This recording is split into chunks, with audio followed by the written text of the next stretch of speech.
নমস্কার বন্ধুরা, জিএচি কিচেন চ্যানেলে সবাইকে স্বাগত। প্রতিদিনের মতো আজকেও নতুন একটা রেসিপি নিয়ে আপনাদের সামনে চলে আসলাম। তো আজকে আমি পটলের চোচা দিয়ে আর চিংড়ি মাছ দিয়ে ভর্তা বানাবো। তো প্রথমে আমি পটলগুলো ছুলে চোচাগুলো নিয়ে নিলাম। এদিকে চিংড়ি মাছটা ধুয়ে নুন হলুদ দিয়ে মাখিয়ে নিলাম। তেল গরম হয়ে গেছে, চিংড়ি মাছগুলো কড়াইতে দিয়ে দিলাম। তো এবার নেড়ে চেড়ে চিংড়ি মাছগুলো ভেজে নেব।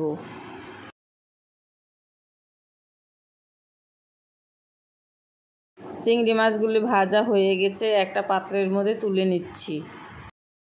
তো পটলের চোচাগুলো ভালো করে ধুয়ে নিয়েছি। এদিকে কড়াইতে তেল বসিয়ে দিয়েছি, তেলটা গরমও হয়ে গেছে। এর মধ্যে আমি পটলের চোচাগুলো দিয়ে দিচ্ছি।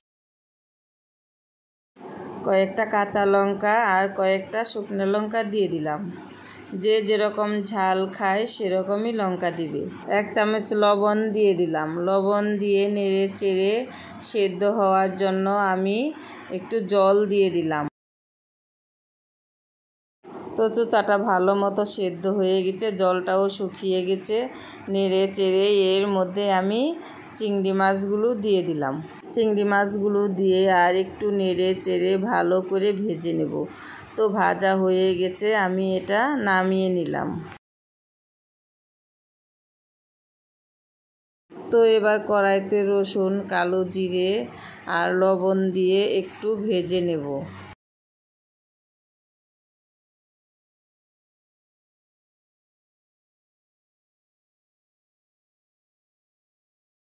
তো এবার পটলের চোচা আর চিংড়ি মাছ দিয়ে একসাথে বেটে নেব।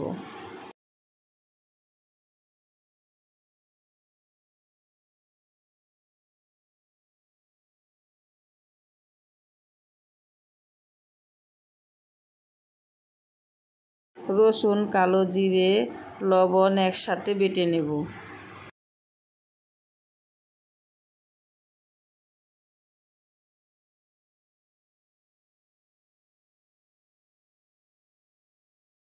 তো সব কিছু বাটা হয়ে গেছে, এবার ভালো করে মিশিয়ে নেব।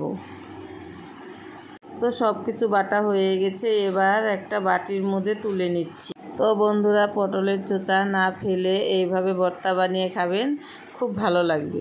তো বন্ধুরা, আমার ভিডিওটা যদি ভালো লেগে থাকে তবে লাইক কমেন্ট শেয়ার করে দিও। দেখতে কত সুন্দর হয়েছে, খেতেও কিন্তু ভালো লাগবে। আজকের মতো টাটা, বাই বাই।